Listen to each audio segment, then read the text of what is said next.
All right, good afternoon, good morning, whatever it is. Morning, so for one more minute. Okay, I'm Jim Christy from the Department of Defense Cyber Crime Center, and this is the Meet the Fed, Meet the Ex-Fed, and Meet the TV Feds. So we're changing up a little bit this year. What we're going to do is we're going to start off with Spot the Lamer. Okay, you know, they've been playing Spot the Fed for years here, and we think it's only fair play to turn it around and pick the sumbitches out there that are lamers. So Priest is going to help us out, and he's going to, so just when he picks you, come on up here, line up in front. Get him, Priest. Hey, any volunteers? Anyone like to volunteer? Any volunteers? Oh, we got one up here. Yes, sir. God, we have a winner. just stand right there.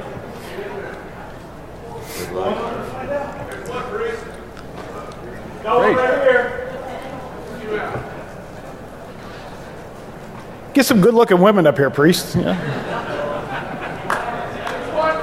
Okay.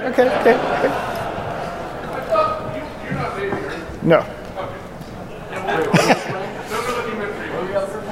Spot the Lamer. Oh my God. Need about 2 or 3 more. Okay, what we're going to do while we find the last couple, the rules are, we're all going to take a turn asking each of you a question. Guys, answer the question and answer it loud enough. Over there, their speaker, the microphone's right over there. Answer the question, and then we're going to have the audience vote who the lamer is. Okay, you might win big prizes. A date with David McCallum.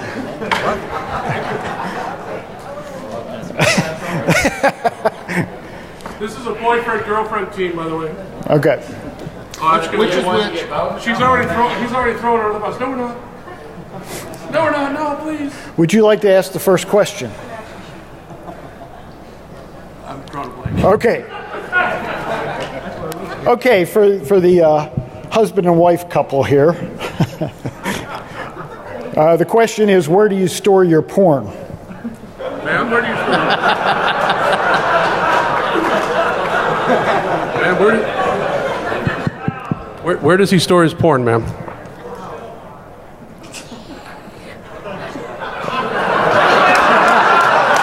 Come on. So what you're saying is you are his porn.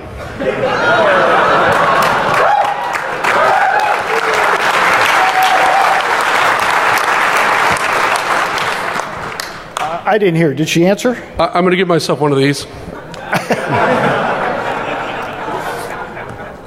So where does she store her porn? It's actually in a shoebox under the bed. Oh, she's old school. Okay, David, would you like to ask a question? The microphone's right there. Who am I asking here? Pick one. Pick one. The gentleman right in front of me, right here. What websites do your neighbors frequently visit?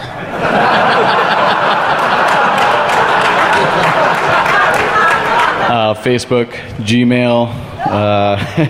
We got a little Twitter action going on as well. And there's a lot of gay porn, surprisingly. That might be my roommate. Sure, it's your roommate. Sure, it's your roommate. You don't count, sir. Okay, Andy. I'll ask my question to the lady in front of me. What's the worst computer virus you had this year? I didn't have any. My husband does the firewall. Oh, that's a bullshit answer.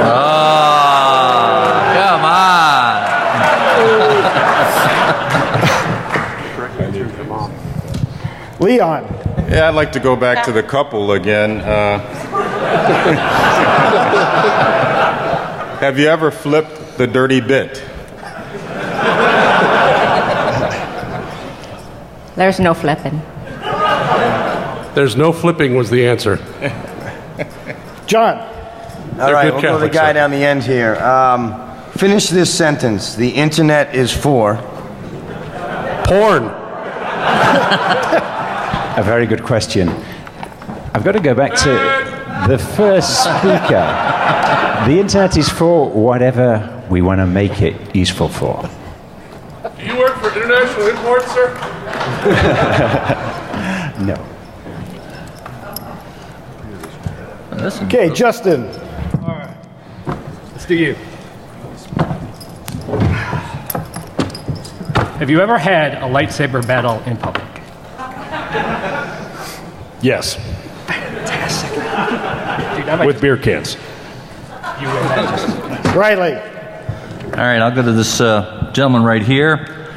How much money did your mother give you towards your DEFCON registration?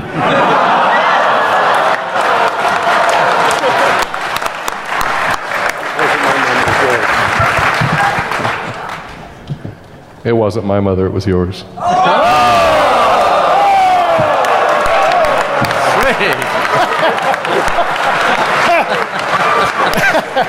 Holy shit.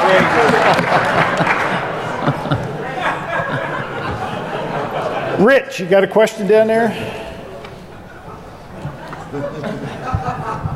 Rich had a bad night.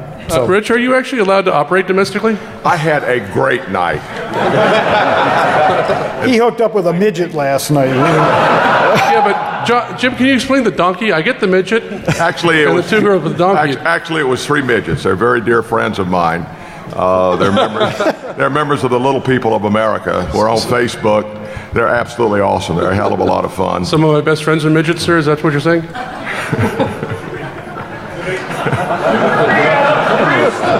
Well, we're walking too far there, priest. They no longer have don't ask, don't tell. So yeah, that's true. Size doesn't matter, right? Trust me, it doesn't. Maybe that's what she tells you.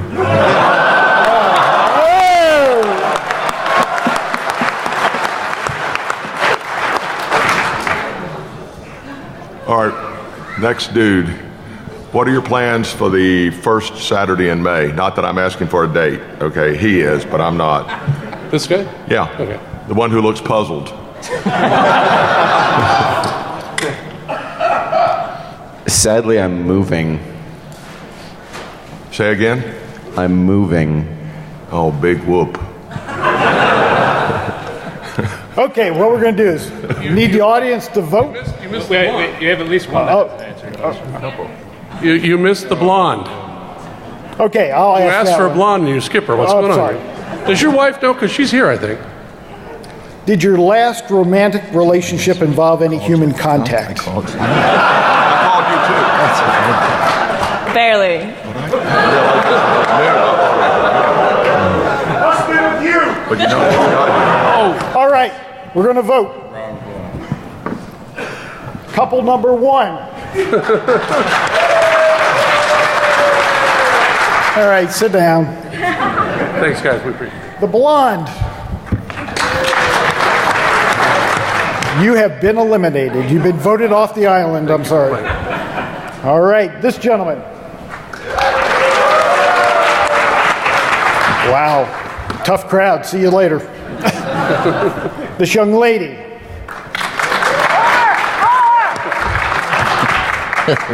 Well, we're just going to keep you anyway. This gentleman, raise your hand. Your history gone. You're gone. Okay, the next gentleman. All right, we'll let you stay because I'm sympathetic. Next gentleman, raise your hand. My question. Okay, sir. Come on right down here. This gentleman here.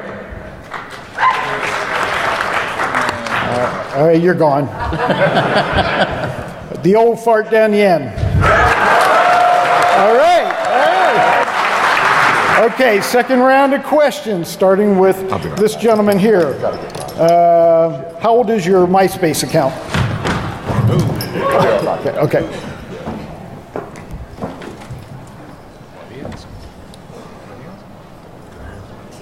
Okay, that's the next question. Okay, David. Oh, wow. How much? Here it comes. Have you recompiled your kernel yet today? I think I'm the wrong sex for that. You're trying. No. And it sounds so much dirtier with a British accent, too. Andy. Okay, for when you go for supplies at night, do you head to the kitchen or the nearest late night fast food place? That would assume that my trip is for food, so neither. Bunkers don't count, sir. My drug dealer delivers. Follow on. That's good. When you exit the gate of the base, is it a laundry, a 7-Eleven, and then what is it, Madame Dragons? Somebody help me out. I can't remember what's over Lejeune. I have no idea. So when you exit the base gates, what's the first shop on the left? Just outside on H Street, right? That's Madam Dragon. You've been drinking today already? See, we used to do Spot the Fed, but it's gotten so easy now that we're not really doing it anymore. They're not very bright. So you ask them leading questions like that, you can kind of see the wheels turning, and they say like something like that, which is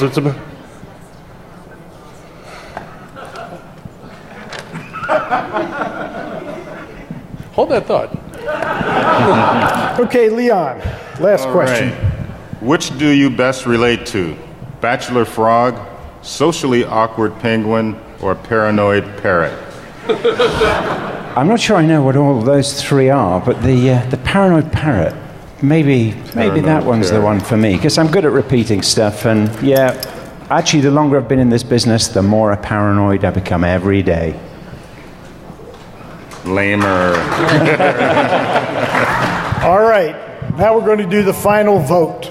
Okay, contestant number 1. Contestant number 2. All right, you're eliminated. Contestant number 3. See ya. Contestant number 4. I think we have a winner. Contestant number 4. So if you'd step right up here, sir. We've got a couple prizes for you. We have the Lamer t-shirt. And we have a DoD Cybercrime Response Team t-shirt. And if you go down, folks have gifts for you.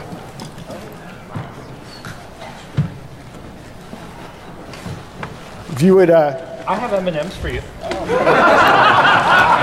Because I forgot my good stuff in the room. You know, the last time we had an Air Force hookup, the girl slept with him to get the fed shirt. Hey, you're missing out on the best. And what you didn't, got some what good you didn't stuff. realize... You're missing out on the best one. This is a etched, old-fashioned drinking glass. You can drink beer in it, but I'm hoping that you're mature enough now to start drinking whiskey. I'm right on the whiskey. And the beauty of this cup is that it's from NSA, so you'll never lose it.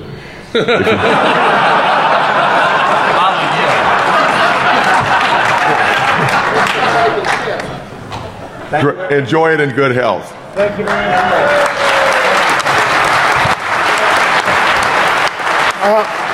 We also have a paid vacation for you.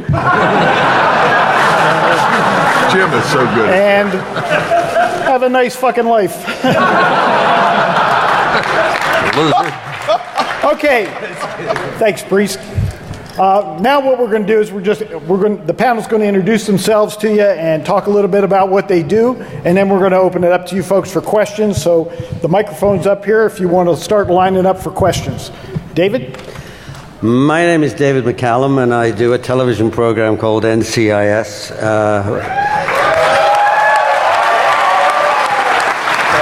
And I am extremely fortunate. I just signed a new contract, and a couple of years from now I shall be heading for my 80th birthday. So when I hear it, yeah. I think it's the genes as much as anything, and the care that my good wife, Catherine, here takes of me. But what is fascinating about my life is that whenever you act and do a job, you get a script, you get a part, and you learn the lines, you go along, you do it. But when it came to this particular show, I had never heard of NCIS, and I knew nothing about pathology. So you're looking at someone who has spent 10 years very much involved with the real NCIS. We've just come back from Washington and been down there with them, and been working with the Marine Corps Scholarship Foundation, and it's a whole new life that I have as a result of the show.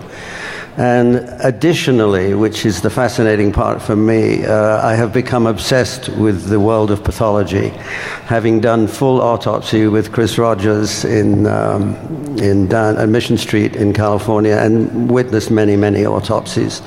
And also, I've worked with Commander Malik, who's now Captain Malik, the chief pathologist of the Armed Forces Institute of Pathology. So my life is now divided into my life as an actor and my life as a crazy actor who just loves to do all this other stuff. And I have been exceptionally fortunate in doing that, and it gives me great pleasure to be here just to give something back from how much has been given to me. Thank you.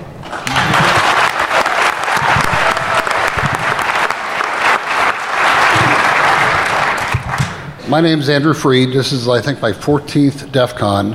I'm retired. It's been a long time. I was much younger back then. I'm retired Internal Revenue Service / Treasury. And since I've been...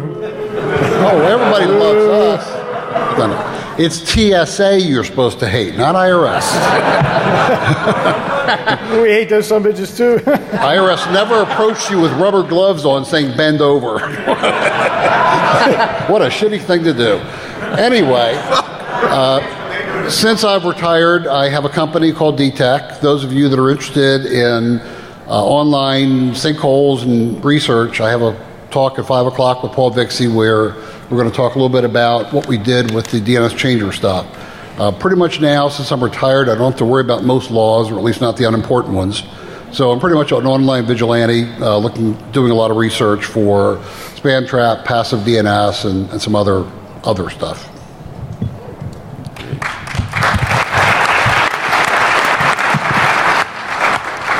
My name is Leon Carroll, and I am a retired NCIS agent, and I currently work on the TV show NCIS. And I'm from Chicago, Illinois. I'm was a 6-year Marine officer, and then 23 years in the real NCIS. And there are a few NCIS agents out here in the audience. Pick out the Fed. And my job on the show is to wave the bullshit flag.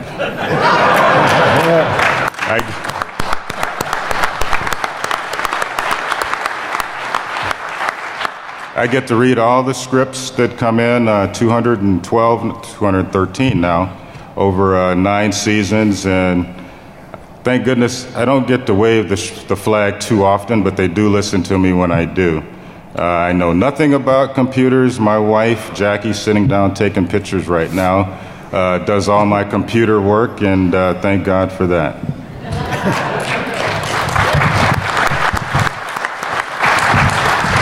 Hi, I'm John O'Donoghue. I'd like to first thank Jim Christy, Priest, and the rest of the DEFCON sponsors, Jeff Moss, for giving us this opportunity to come here. I work at White Canvas Group. We sponsored the speaker party on the rooftop of the Rio. I hope some people were able to make it. I spent most of my time in the military, in the SEAL teams. Unfortunately, I tried to catch a bullet in 2007, which I don't advise. I still won, but it was a long process.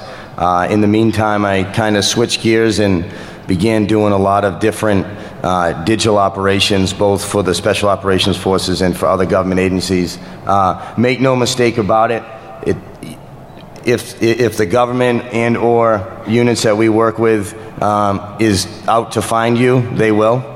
It's not a question of do you think it might happen, it's a question of it will happen and how much time and resources. So we have some of the world's greatest and talented, not just programmers, but creative minds. I think at the end of the day, creative minds can be used both for military purposes, but also humanitarian purposes, education, and just making the world a better place. So fortunate to be here and look forward to your questions.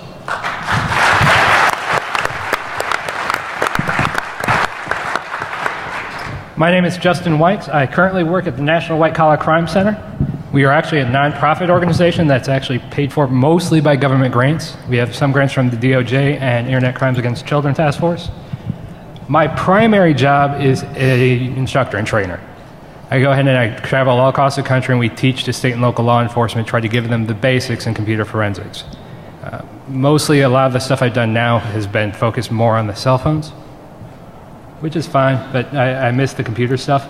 I don't get to do it very much. And the downside with being an instructor is you end up spending so much time teaching the basic stuff, you start to forget all the cool crap you learned, which is why I've been coming to DEF CON for the last few years to at least remind myself that, I don't have to just remind everybody what a 0 and a 1 is.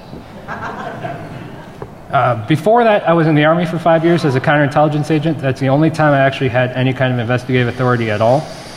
And because the Army is the Army, I only actually spent about 2 years doing the actual counterintel stuff, which is where I learned all the computer forensics, beginning of my computer forensics stuff. Before that, if you have the word intelligence anywhere in your job description, that's what they thought you did. So in Korea, I handed out security clearances. In Iraq, I just read a bunch of reports. I think that's about it. Next.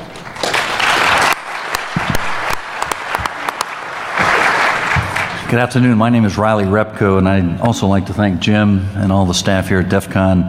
I recently left the Department of the Air Force, the operations side of the house. I got brought in from the private sector, so when people ask me what it was like working at the Pentagon, I usually tell them what an opportunity to serve with some of the finest 18th century minds around.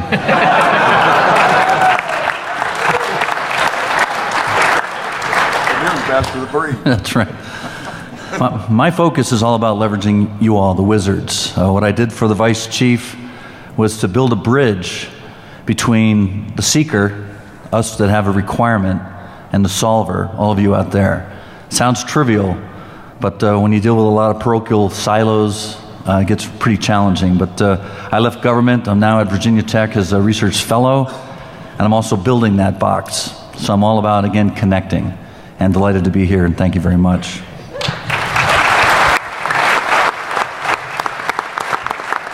Hi, I'm Rich Marshall, and I want to be Jim when I grow up. That guy's just absolutely phenomenal, and there's some serious questions as to whether I ever will. I've had a checkered past. I'm the only lawyer on the panel. I specialize in information warfare law, so that makes me kind of a unique individual in some people's minds. How many of you have heard of eligible receiver 97? The scary thing is the number of hands that come up when I ask that question at DEF CON gets smaller every year, and it shouldn't. Every one of you need to go back and Google eligible receiver 97, and here's why. I was a legal architect and led the red team for eligible receiver 97, and the issue was the chairman of the Joint Chiefs of Staff at that time did not think information warfare was real. It was only a laboratory experiment. And the idea of moving ones and zeros across the world to do good and bad was just not intellectually or electronically possible. So they wanted to have an exercise to demonstrate that it was. Okay? We downloaded techniques from the internet, studied them very carefully in the laboratory so that we would not have any unexpected consequences. And we used those techniques, many of which had been developed by DEF CON graduates, vulnerability researchers. I hate the word hackers. I always encourage people to use the word vulnerability researchers because that's really what you're doing. We used those techniques and brought down a warfighting sink in a matter of hours. Now, we had to do an awful lot of reconnaissance ahead of time. The importance of that exercise was that it demonstrated to the senior military leadership in our government and to our top political leadership, Bill Clinton at the time, that information warfare was real. Computer security needed to have a top spot at the senior management level. Now, my transition point, how many of you are CEOs out here? Yeah, not that many, but a few. Go back and tell your CEO how important it is to have computer security, to protect the intellectual property, to protect your business operations. Most of the time when you use the word security, they think of guns, gates, guards, and money that they never recover. They don't get a return on investment. But if the CEO does not do his job or her job correctly in terms of protecting their assets, they will get an ROI. It's called risk of indictment rather than return on investment. So that's message number one. Message number two, and I'm very, very proud of this, is I encouraged an Air Force colleague of mine who led a very special Air Force team to come out to DEFCON, wear his uniform, get on a panel, and recruit from the audience. He did. He's now at Microsoft, but his legacy lives. Of the 67 people he recruited over 2 years at DEFCON, over 3/4 of them are still working for the Air Force.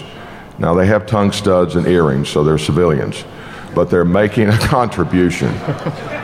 And just as my former boss said yesterday, I retired from NSA in December after having been there for a number of years. What you are doing is critically important. The message that the press needs to put out is that you are making a valuable contribution to our economy and to our way of life. And this is not a nationalistic sentiment. This is a worldwide issue. We're all over the world with this, and we all need to work together to address this problem. Third point, and then I'll shut up. Cyber education, STEM education, science, technology, engineering, and math does not get enough attention in this country.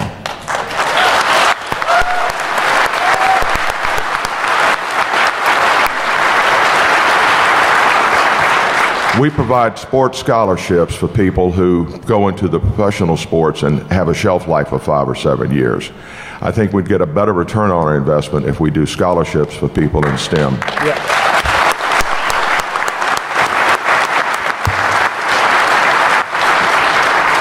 At our major universities and colleges, over half of the postgraduate, the master's degree and PhD students are not U.S. citizens. They graduate, and under our current immigration policies, they have to go home. They go home and create jobs and develop technology that we in turn buy. I call that reverse colonialism. I'm a strong advocate of stapling a green card to every one of their diplomas to keep them here.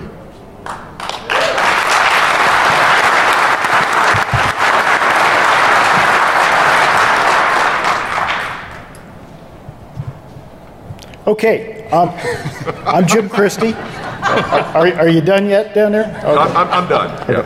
I'm with the Department of Defense Cybercrime Center. Talk a little bit about what they do.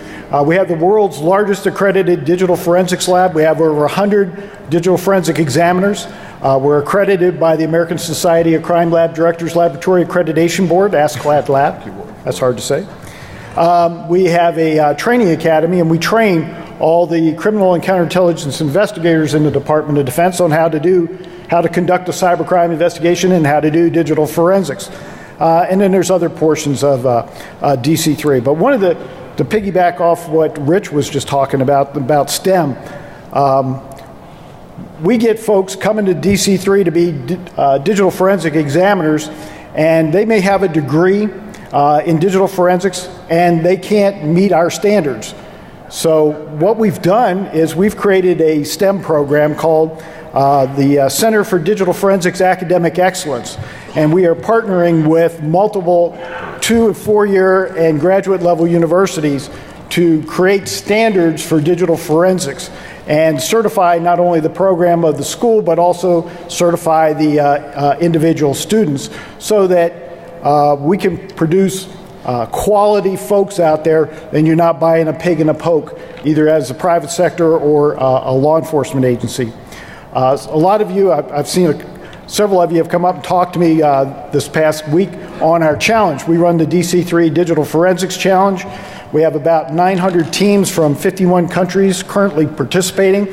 I would encourage you to go to our website, dc3.mil, check out our challenge, and if you have kids, since all of you have grown up here over the last 20 years and have kids now, get your kids involved in digital forensics for us, because we really need quality people coming through. Another thing that we have going for DEFCON kids, we brought in, our team from DC3 brought in 3 digital crime scenes. So Nico did a terrific job with the hotel, and we have 3 suites upstairs, and we have a digital crime scene each one. And so the kids, the DEFCON kids, are being scheduled, and they have a half hour to do a search of these crime scenes. So if you're interested and you have kids that are here, please sign up for that. One of the other things we have is an online, an assessment on digital forensics and cybercrime investigations. It's called CSI Cyber. You go to our website, and we'll give you a link. So with that, what we're going to do is now open it up to questions, and you're up first. Well, actually, I had 2 questions, but if you're signed your... One is all I know, you but since you signed your contract, then I think Ducky's going to live. So...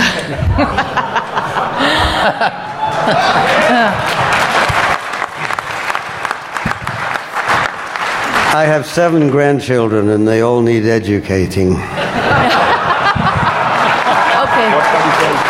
Well, here's my question. You know how this is long ago, before we actually had networking, communities used to try to do things to save the community, such as like in Mykonos, they'd change their streets around so that the pirates couldn't attack them. And now that we're in networking, it seems as though the Army and all the other organizations, they have their own forests. Each DUIM controls that. And like just recently, about a year ago, one of the Army bases got hacked into, and it made the news. Well, a couple. But anyway, the new thing that's going on is they want to take all these forests and collapse them down to one big forest. And when I look at this, I just see it's a better way to get into everything. And I wanted to know what your opinion was regarding collapsing the forests. I don't see much for security. No, I personally think that building one single castle is a bad idea, and I think it's bad strategy. I think the future of security is a decentralized, dispersed, and otherwise, at times, seemingly innocent-looking colonies of data. I think if we centralize, we look forward to and welcome extinction, because we just kind of, it's bad planning. Thank you. I'd like to add to your point. I think your observation is spot on.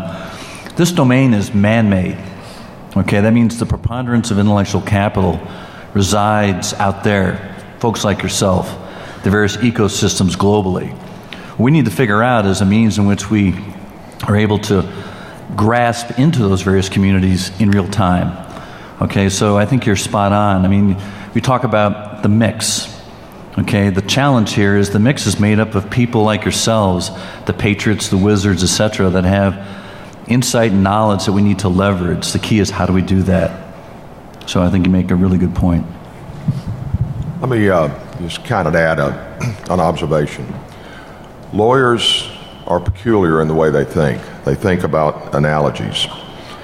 And when we look at the internet today and what it does in terms of information sharing and communication, I look back, and I wasn't present at the time, but I compare it in many respects to the Roman roads that were used for logistical purposes and communication purposes. It went from Rome all the way up to the Hadrian Wall, just south of the border of Scotland. I also look at the Silk Road. The Silk Road was not a paved path. It was a series of points, and you had to know who to talk to get from A to B to C to D and E, etc. And I'm drawing all of this from Marco Polo's autobiography. The Silk Road was security by obscurity. It worked. The Roman roads was an open system. And as long as the Romans had collaboration with their neighbors to protect that pathway, they were safe. But when they did not work together to keep that protected, then the Goths, the Vandals, and the other gangs from Europe came down, and massive destruction of Rome. And I realize that's a very strong simplification. But as we move through this domain, as my colleague mentioned, we need to work in a collaborative way to help keep it safe and secure and useful for all of us. Thanks. Next question. Speak right into the microphone because I could hardly hear her questions. All righty, sir. Yeah, I'm an investigator down at Fort Hood, and I was wondering if, to the other investigative agencies, if you all are seeing a prevalence or a rise in incident in child pornography, and if so, is that because of the utilization, or is that just because of the thoroughness in your investigative techniques? I'll take a stab at that. I think that child pornography is probably the #1 cybercrime everywhere in the world. I think the computers enable, the technology enables the crime. You know, way back in the old days, 20 years ago, if you wanted to do child pornography, you had to have your own photo lab. You couldn't send it to Rite Aid for development, so you had to produce it yourself and then distribute it by mail. So U.S. Customs and U.S. Postal Service were the ones that were involved in the interdiction of child pornography. Today, there is not a single person in this room that doesn't have the ability to produce and distribute worldwide child pornography. And unfortunately, it is a plague that every law enforcement agency in the world has to deal with. Anything we can do to put these guys away, if you see something, say something, notify the cops, but it is a plague. Actually, let me add that the laws against child pornography actually make it much more prevalent in some ways.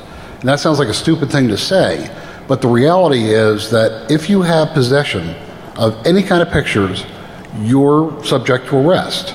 The problem is that there was no real exemptions given other than for the Center for Missing Exploited Children. So if somebody complains to an ISP that they've come across an email that points them to a pornographic site, the ISP is not going to go to that site to see, because the mere clicking of that link puts the copy on their machine and would subject them to arrest. In reality, what happens is there's an awful lot of private trust groups, I guess for lack of a better term, that operate on the internet that constantly feed different people, including federal agencies and other government agencies, information. And even in those groups, they will not click on links if somebody suspects child porn. In one case, I have a spam trap set up that I get about 10 to 15 million emails a day on. And I have all sorts of regexes and heuristics that I use to look for stuff. I will not look for child porn because I am not going to click on it and find out, whoops, it is. So unfortunately, the way they've done the law, it's made it much more difficult to detect because nobody wants to check to see if it's there.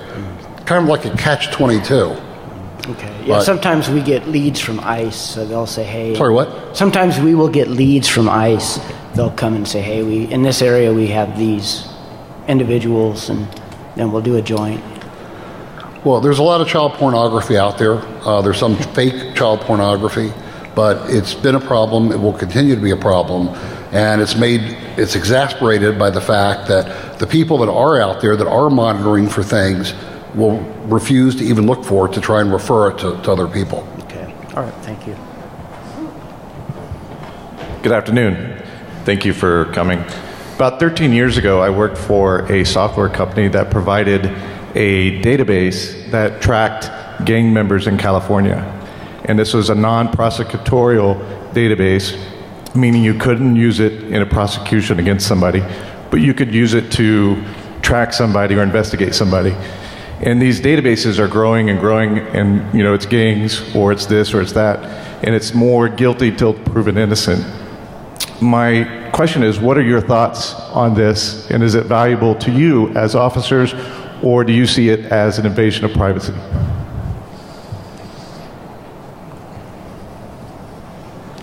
Be honest, it's all right. It's tough because if you look at this and you think about this, think about it in your mind when you answer the question. These are 13-year-old kids. Most of them are minorities who are in this database, and they've done nothing wrong, right? So, well, having been out of the system for about 10 years, I can tell you going back and being in LA, which at that time was probably one of the largest node, gang activity in the world. The databases do help the officers on the street do get that information. But you're right, sometimes innocent young kids get caught up in that because of their association, so it becomes guilt by association. But I think long term it's good to have bases. We just have to be careful that we don't give that moniker to young kids that carry on with them later in life. Thank you.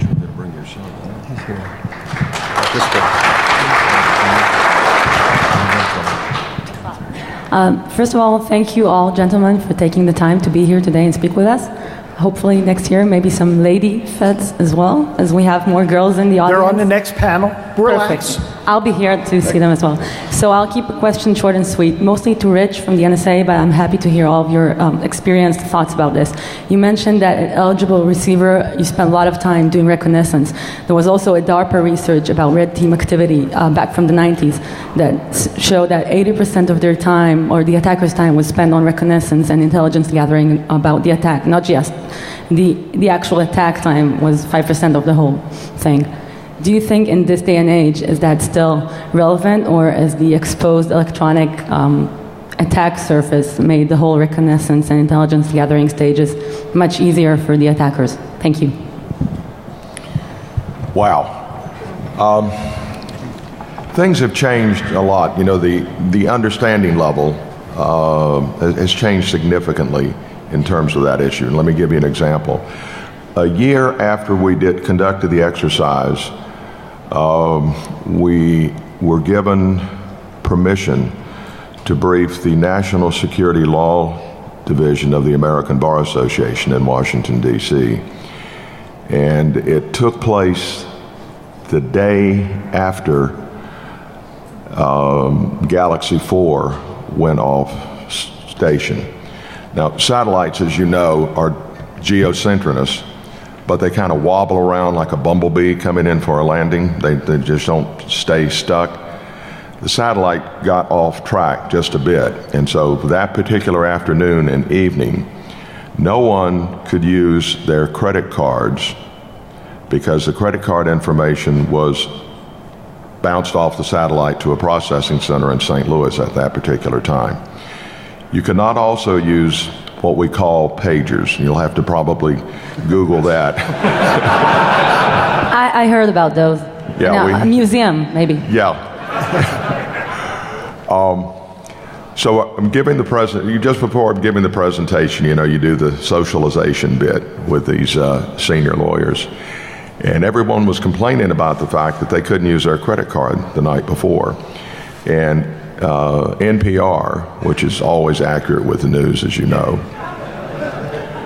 commented that the satellite had gone off site, and that was the problem.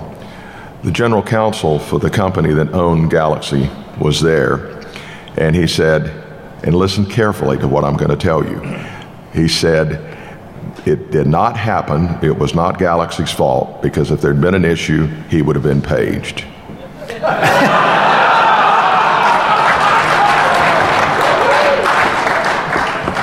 We don't have that issue today.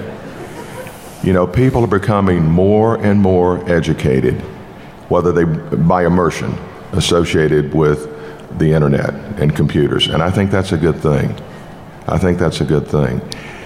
It does open the door to a broader attack surface, but because we're smarter, we should be able to handle that. We should always be ahead of the bad guys and girls because we're smarter. And I truly believe that. And I hope that answers your question. I have a hard time hearing sometimes. I'm an old guy. So I hope I answered your question correctly. Well, partially, but I'm going to let these guys ask their questions too. So thanks a lot.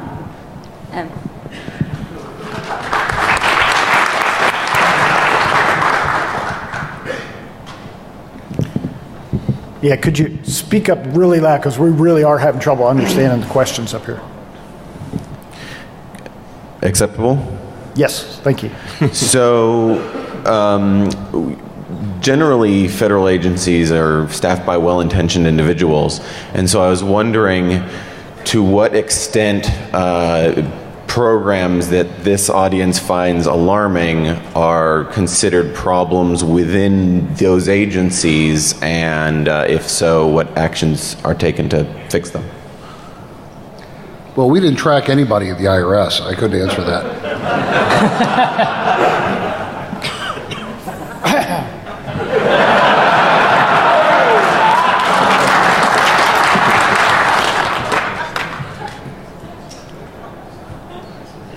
Let me answer that with a somewhat political answer, and I'm not a politically correct person by any means, but in the federal government, anytime you store data, it becomes what's referred to as a system of records. And in order to develop that system of records, you have to get approvals like way up the chain.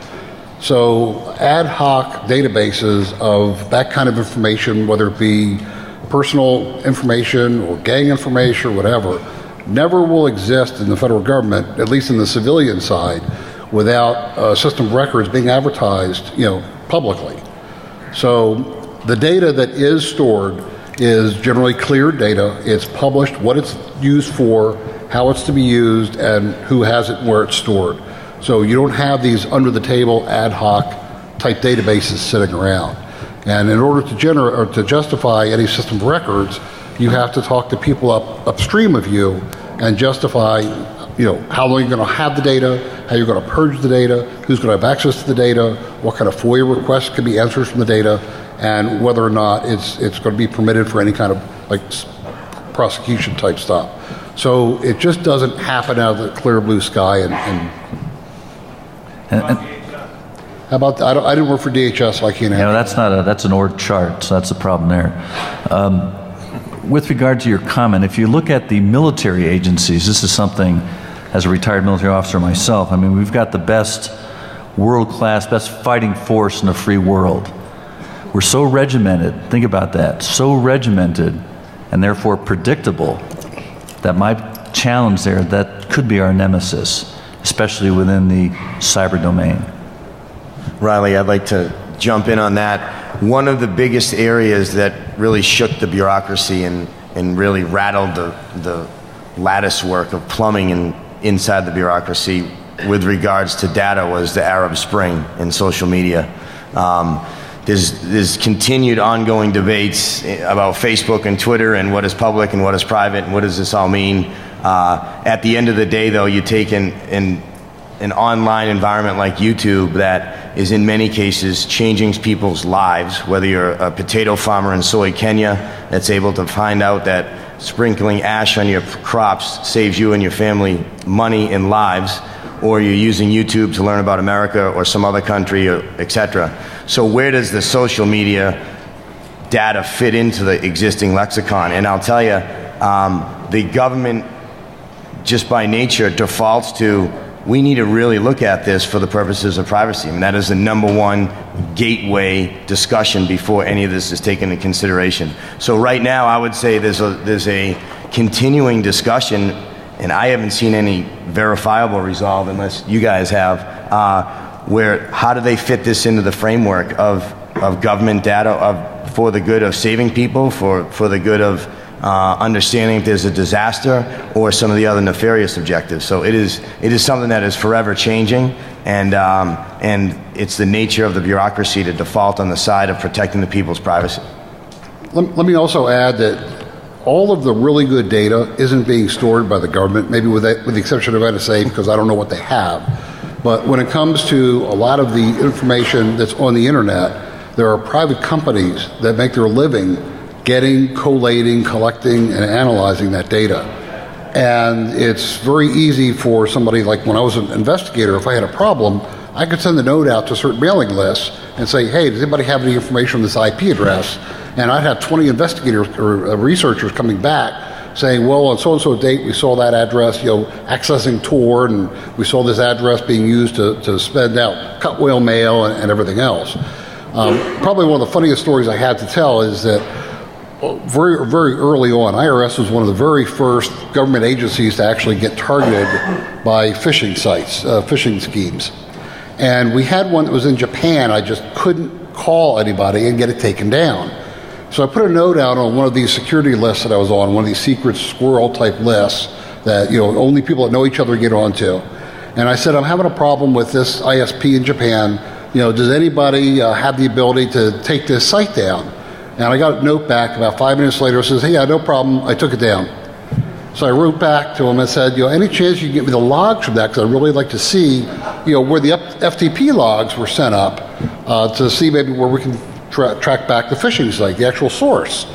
And he wrote back about 20 minutes later and said, yeah, no problem. Here's the logs. Here's the data. Let me know if you need anything else. And I wrote back, I said, thanks. Are you the system administrator? The guy wrote back and just said, no.